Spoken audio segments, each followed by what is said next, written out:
À l'unité mixte de physique CNRS Thalès, il y a des chercheurs de Thalès, des chercheurs du CNRS comme moi. Nous travaillons ensemble au quotidien, nous partageons laboratoire, équipement, nous confrontons nos idées entre recherche fondamentale et appliquée, et donc c'est vraiment extrêmement fructueux. Nous avons réussi pour la première fois à réaliser des nanoneurones et des nanosynapses.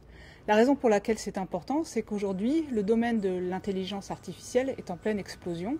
Ces algorithmes sont capables de battre des champions humains à des jeux vraiment complexes comme le Go ou le poker. Cependant, ces programmes, lorsqu'ils tournent sur nos ordinateurs habituels, consomment 10 000 fois plus d'électricité que notre cerveau dont ils sont pourtant inspirés. Les ordinateurs sont constitués de transistors qui sont de simples interrupteurs bien loin de la complexité des synapses et des neurones du cerveau. Il est donc important d'inventer de nouveaux composants qui vont permettre d'imiter de façon électronique les synapses et les neurones. Pour réaliser des systèmes véritablement intelligents, il faut un nombre énorme de ces composants électroniques. En effet, dans le cerveau, il y a une centaine de milliards de neurones. Dans les intelligences artificielles aujourd'hui, il y a 1 million de neurones. Donc le calcul est simple. Ça veut dire que si on veut faire une puce électronique qui est de la taille d'un pouce, il faut que chacun de ces nouveaux composants électroniques soit de taille nanométrique. C'est ce que nous avons fait. Nous avons réussi à réaliser des nanosynapses et des nanoneurones sous la forme de petits cylindres dont le diamètre est 1000 fois plus petit que la taille d'un cheveu. Alors le défi que nous avons dû relever, c'est qu'à ces volumes-là, extrêmement restreints, les composants deviennent capricieux, fragiles, ils sont sensibles aux fluctuations même de la température extérieure.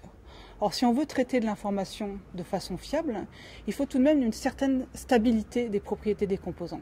Et pour cela, en fait, nous avons utilisé des matériaux innovants, développés au laboratoire, basés sur des couches magnétiques et ferroélectriques.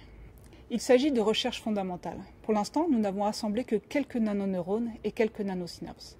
Mais nous avons démontré que malgré leur taille extrêmement réduite et leur petit nombre, ils sont tout de même capables de réaliser des tâches cognitives simples, comme de la reconnaissance de mots, par exemple, prononcés par des personnes différentes.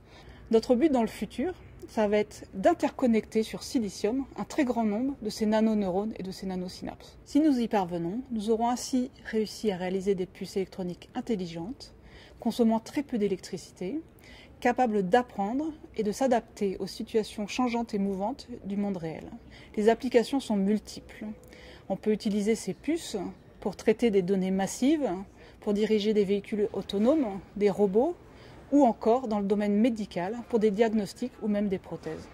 Développer ce projet dans le centre de recherche Thalès a été extrêmement stimulant, car en effet il s'agit d'un centre interdisciplinaire où se côtoient au quotidien recherche fondamentale et recherche appliquée.